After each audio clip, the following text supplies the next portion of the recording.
Olá, boa noite. No começo do ano, 2 pessoas foram internadas em São Roque com suspeita de dengue. Uma delas morreu. Mas o diagnóstico para os 2 casos foi de leptospirose. E você sabe a diferença entre as 2 doenças comuns no verão? Veja na reportagem de João Neto e Renato Diniz. Depois de ter passado 2 semanas internado, Davi se recupera em casa. Durante os dias em que o estudante apresentou os sintomas, médicos não sabiam qual era a doença que causava febre alta. Uma das suspeitas era a dengue. Sentia muita dor, bastante dor no corpo. Fiquei muito ruim com febre, tinha muita dor nas pernas, não comia. Fiquei 6 dias sem comer nada, só tomando líquido. Fiquei com os olhos amarelos. Mas o diagnóstico foi leptospirose. Depois de medicado com antibióticos, Davi voltou para casa, mas precisa fazer exames de sangue mensais para verificar se ainda tem vestígios da doença. Como a suspeita é que ele tenha contraído leptospirose por pisar em uma poça, Davi mudou alguns hábitos. Eu tomo bastante cuidado, por exemplo, assim, em chuva eu não saio, depende de poça de água, eu passo desvio. A gente sabe como pega, né? Mas eu não imaginava, jamais imaginava que ele poderia pegar, mesmo porque eu tomo todos os cuidados aqui em casa, não imaginava que jamais ele poderia ter ido a algum lugar e acontecido isso que aconteceu com ele, né? Assim como no caso da dengue, a época de chuva também provoca aumento no número de casos de leptospirose. Mas as 2 doenças têm formas diferentes de transmissão. A dengue é provocada por um vírus transmitido pelo mosquito Aedes aegypti. A leptospirose é uma infecção causada pelo contato com a urina do rato. Só no ano passado, o estado de São Paulo registrou 720 casos confirmados da doença, com 63 mortes. Este ano, São Roque já registra um óbito. Assim como a dengue, o número de casos de leptospirose aumenta durante a época de chuvas. As 2 doenças têm alguns sintomas em comum. Por isso, no início de fevereiro, a morte de um aposentado de 66 anos em São Roque foi classificada inicialmente como suspeita de dengue. Mais tarde, exames apontaram que ele havia contraído leptospirose. De acordo com o diretor do Departamento de Saúde da cidade, os sintomas ficam diferentes com o agravamento das enfermidades. Ambas as doenças são doenças que produzem febre e dor no corpo. Então, o quadro inicial são muito semelhantes, né? A leptospirose vai dar mais dor na perna, enquanto a dengue dá dor no corpo inteiro. Mas é difícil diferenciar num primeiro momento. Alguns fatores, como falta de saneamento e falta de cuidados com a higiene, podem facilitar a transmissão da leptospirose. A dengue é transmitida por inseto. Todo mundo já ouviu falar do Aedes, o pernilongo, que está por aí em todas as cidades. E a leptospirose é transmitida por ratos, pela urina do rato. A população sabe algumas formas de se prevenir contra a doença. Evitar de passar na água contaminada. Saneamento básico, evitar enchentes, evitar a proliferação de ratos. Causa dúvida. E como o rato é o principal transmissor da leptospirose, veja agora algumas dicas para evitar o contato e a proliferação desse animal. A gente tem que sempre mexer com luvas em qualquer água suspeita ou usar botas. Sempre tem que deixar a comida bem acondicionada, nunca deixar lixo jogado, O cachorro mexeu no lixo, espalhou o lixo, já junta de novo, coloque num saco plástico fechado.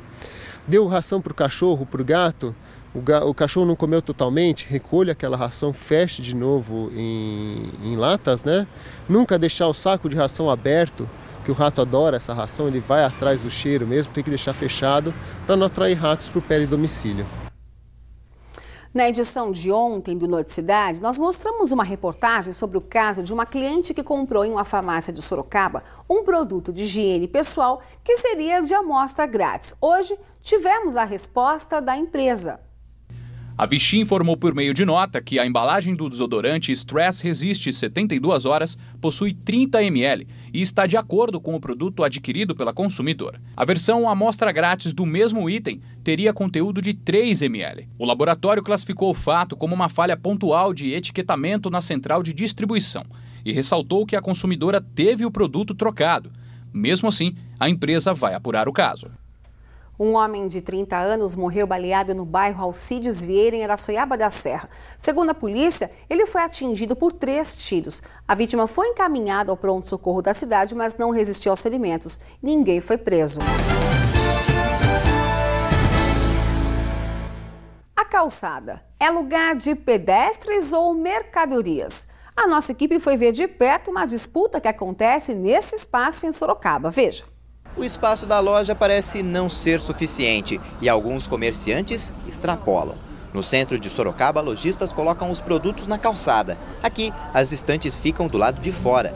Esta loja na rua 15 de novembro ultrapassou e muito o limite para o comércio. Ações que desagradam os pedestres. Para o comércio não atrapalha nada, mas para os pedestres, quem tem criança, quem tem pessoas de idade, pessoas com andador, bengala e uma série de coisas, eu acredito que atrapalha, sim. Põe outro põe, daqui a pouco ninguém pode andar aqui nas calçadas. A fiscalização fica por conta da prefeitura. A empresa que invade a calçada primeiro é notificada. Se não retirar o material de lá, pode pagar multa de R$2.000. Mas, de acordo com esta comerciante, colocar os produtos do lado de fora é uma necessidade. E a gente sabe que é proibido, estou ciente disso, mas eu coloco porque as vendas realmente aquecem quando eu coloco produto na calçada. Mas não é só o comércio que atrapalha a vida de quem passa pelas ruas do centro. Aqui na 7 de setembro, por exemplo, o deficiente visual que acompanhar a sinalização na calçada vai encontrar um container de lixo. Pois é, e quem aplica a multa e deveria dar o exemplo, precisa de um puxão de orelha. Sobre o container que atrapalhou a passagem do deficiente visual, a Prefeitura de Sorocaba informou em nota que vai verificar as condições que se encontram os containers e fazer adequações necessárias para garantir o direito de ir e vir das pessoas, principalmente as portadoras de deficiência física. A Prefeitura de Sorocaba informou também que são feitas fiscalizações mensais para inibir o abuso dos comerciantes nas calçadas. E se você flagrar alguma irregularidade, pode denunciar para o setor de fiscalização, que fica na rua Pernambuco, número 100. Um motoqueiro ficou ferido em um acidente na rodovia Marechal Rondon, em Laranjal Paulista. Segundo a polícia, ele fazia um retorno quando avançou um sinal de parada obrigatória e foi atingido por um ônibus. Por sorte, ele sofreu ferimentos leves e foi encaminhado ao hospital de Botucatu. Uma telespectadora do Jardim Betânia, em Sorocaba, nos enviou imagens para reclamar da situação do Centro de Educação Infantil 61.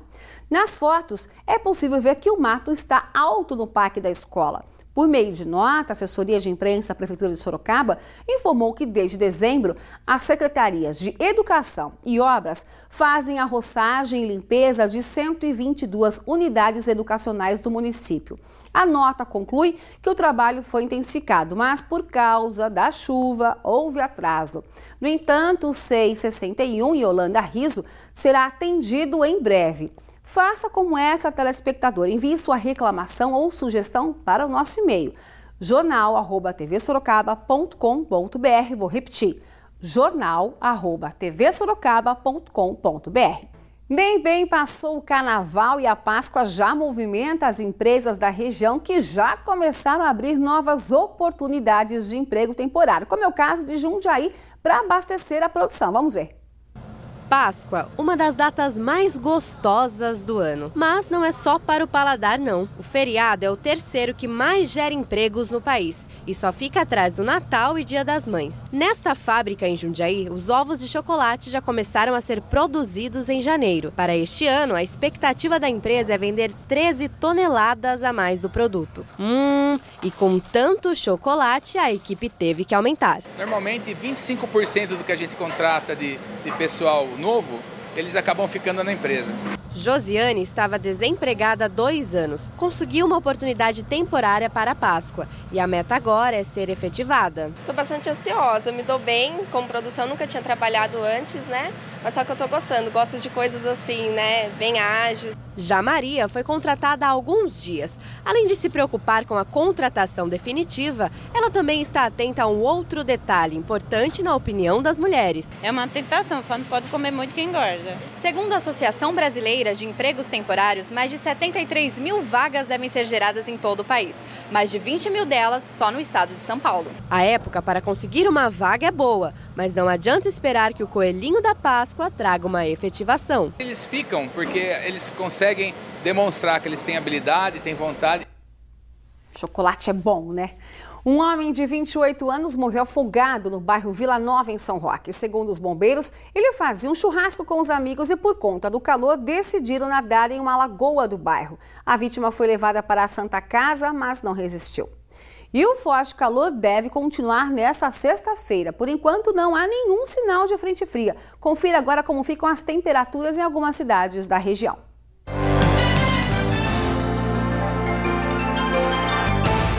Em Itapetininga, a mínima será de 20 graus com máxima de 28. Mínima de 17 em Mairinque. Sorocaba terá mínima de 20 graus e máxima de 29. Em Tietê, a máxima chega aos 30 graus. O Noticidade mostrou em dezembro do ano passado imagens do vazamento em uma caixa d'água da Sabesp em São Roque. O problema, desperdício de água, como podemos ver nas imagens enviadas pelo telespectador Anderson Fernando Silva, ainda persiste. Um ônibus ficou atolado por conta do vazamento. Os moradores alegam também que há corte de água no bairro sem aviso prévio e que a situação acontece há mais de 10 anos. Em nota, a Sabesp diz que colocou em operação novo reservatório para atender a população da Vila Aliança. E para realizar a instalação, testes foram necessários, o que causou o vazamento. Caso o problema continue, nós do Noticidade vamos insistir até que algo real seja feito. E você também pode registrar casos que mereçam atenção e a cobrança na sua cidade. Mande seu e-mail para o nosso jornalismo, jornal@tvsorocaba.com.br. Vou repetir, jornal@tvsorocaba.com.br. Esporte, atenção torcida, logo mais às 8 horas da noite, a Liga Sorocabana de Basquete entra em quadra contra o Ceará no ginásio municipal de Sorocaba. A partida é válida pela 23ª rodada do Novo Basquete Brasil. Vamos lá incentivar o time, boa sorte! O assunto agora é alimentação. Muita gente nem imagina como congelar os alimentos e manter os nutrientes. Há 7 anos, esta representante comercial adquiriu o costume de congelar todos os alimentos para deixar as refeições no jeito. O que você põe no congelador? Eu ponho feijão, ponho feijoada, tenho morango também, frango, carne. Tenho várias coisas, tem arroz e feijão junto, tem até lasanha. Para armazenar os produtos, Laura usa embalagens próprias para congelador e micro-ondas. Até aqui, tudo certo. A representante comercial seguiu alguns dos passos para manter os nutrientes nos alimentos congelados, mas existem algumas outras dicas que ajudam no congelamento adequado. No supermercado, deixe para comprar os produtos congelados por último e logo ao chegar em casa, coloque-os no freezer. Retire cascas e caroços das frutas que vão para o congelador. Lave hortaliças em água fervente e depois em água fria, antes de pôr no freezer. Retire o ar das embalagens. Outra dica para aproveitar melhor o alimento, Laura já segue. Ela põe na embalagem uma etiqueta com a data em que o produto foi colocado no congelador. Mesmo assim, Laura levou alguns puxões de orelha. Na porta do congelador a gente pode colocar, por exemplo, suco, ou que seja um refrigerante, ou mesmo a água. Por quê? Porque é um local onde tem muita troca de temperatura, porque várias vezes ela é aberta. Então, perde-se a segurança do que o produto conserve a temperatura indicada.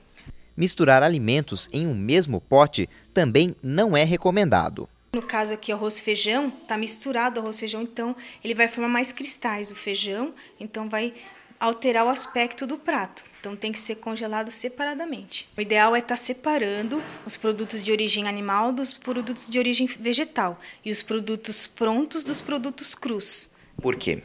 Por quê? Porque o produto cru, mesmo ele estando congelado, a gente tem que manter uma organização. Por quê? Porque ele não passou por um processo de cocção, então a segurança dele vai ser menor do que o produto já cozido. Então, o que vai acontecer? A gente conseguiu eliminar um pouco dos micro-organismos que podem contaminar e estragar o alimento. Então, a cocção é um processo de conservação. Para descongelar a comida, deve-se colocar o produto na geladeira e nada de retornar o alimento ao freezer depois de descongelá-lo. Eu não sabia que tem que tirar o ar dos alimentos, da carne principalmente, que ela me falou, né? E também não colocar o arroz e feijão junto. Sempre colocar as comidas separadas. Gostei muito das dicas, adorei. Boas mesmo. E o Noticidade desta quinta-feira fica por aqui. Assista agora o SBT Brasil. Tenha uma boa noite e até amanhã.